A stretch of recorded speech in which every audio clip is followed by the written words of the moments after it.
ব্যক্তি আসবে, যদি নবীর আশিক হয়ে কবরে যাও, ওই কবরে আমার নবী আসবে রে, নবী আসবে রে, নবী আসবে। যুবক, যদি ভালোবাসো নবীকে ভালোবেসে যাও, যদি দল করো নবীর দল করো, জীবন যদি দাও নবীর জন্য দাও, পক্ষ যদি নাও নবীর পক্ষ নাও, শান যদি গাও নবীর শান গাও, মান যদি গাও নবীর মান গাও, জীবন যদি দাও নবীর জন্য দাও, ভালো যদি বাসতে চাও নবীর ভালোবাসা নাও, এতাত যদি করতে চাও নবীর এতাত করে যাও, গোলামি যদি করতে চাও নবীর গোলামি করে যাও, খুশি যদি কাউকে করতে চাও নবীকে খুশি করে যাও। কথা বলেন ঠিক না বেঠে? এছাড়া আর বিকল্প নাই, একটাই। নবীর একটা উট ছিল, বাহন নাম কাসওয়া। কাসওয়ারে কেউ খাওয়াইতে পারে না, পানিও দিতে পারে না, কাসওয়া শুধু কাঁদে, চোখ বে বে বে বে পানি পড়ে। আরে কাসওয়ার ভাষা যদি সাহাবীরা জানতো, সাহাবীদের কলিজা ফেটে যাইতো। কাসওয়া খাবার খায় না রে, একটা উট নবীকে কেমনে ভালোবাসছে, একটা প্রাণী রাসূলকে কেমনে ভালোবাসছে। কাসওয়ার খাওয়া নাই, পানি নাই, কান্না করে, শুধু কান্দে, শুধু কান্দে, শুধু কান্দে। কেউ তারে খাওয়াইতে পারে না, কেউ তারে পানি দিতে পারে না, কেউ তার ভাষা বুঝে না, কেউ তার কষ্ট বুঝে না।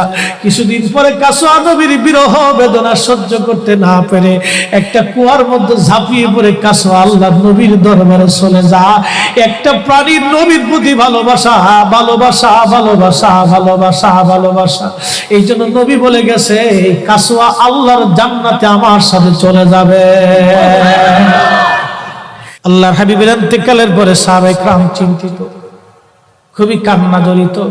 ছোট্ট একটা গাঠুরি বেঁধে বেলাল আসছে, হযরত আবু বকরের সামনে দাঁড়ায় বলে, আবু বকর বিদায় দাও, মদিনায় আর থাকবো না। কেন রে বেলাল, কি জন্য মদিনায় থাকবে না? কিসের অভাব, কিসের কষ্ট? কেউ কি তোমাকে ব্যথা দিয়েছে না তোমাকে মেরেছে? নাকি তোমার কোনো অভাব আছে? বলো, বাইতুল মাল থেকে মাসিক বেতন দিয়ে দিব। বেলাল বলে, আবু বকর রে, আমার যে অভাব, কোনোদিন কি সেই অভাব পুরা করে দিতে পারবা? বলো রে বেলাল, তোমার কিসের অভাব? বলে, আবু বকর, আমি আজান দিলে নবী নামাজে আসতো। বলো, এখন আজান দিলে কি নবী নামাজে আসবে? আবু বকর বলতেছে, বেলাল রে, তুমি কি নবীরে ভালোবাসো, আমরা কি ভালোবাসি না? বেলাল বলে, আবু বকর, তুমিও ভালোবাসো, আমিও ভালোবাসি। শোনো গো আবু বকর, তোমরা নবীজি রওজা শরীফ দেখলে সহ্য করতে পারো? আমি বেলাল যখন আজান দিয়ে নবী রওজা শরীফের দিকে তাকাই, আমার কলিজা গুলি ফেটে ফেটে আসে।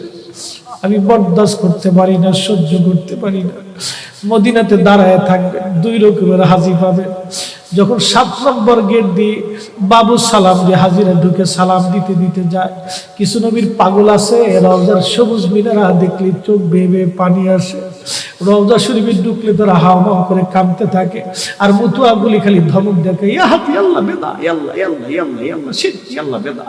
ওরা কান্না দেখে হাসে, যারা কান্না করে দেশের তিরস্কার করে। বাপ, আমি নিজের চোখে দেখেছি, ওরা যারা কান্না করে নবী রওজার পাশে দাঁড়ায় দাঁড়ায় এদেরকে দেখে ওরা হাসে। ওরা বুঝে না এরা কি জন্য কান্না করে। কোন হাজি আছে কান্না আসে না, শুধু সালাম দিয়ে চলে যায়। দুই প্রকারের হাজি, এক প্রকারের হাজি নবী রওজার পাশে দাঁড়ায় চোখের পানি ফেলে বুক ভাসায় দেয়, এরাও হাজি। আর যারা শুধু সালাম দিয়ে চলে যায়, এরাও হাজি।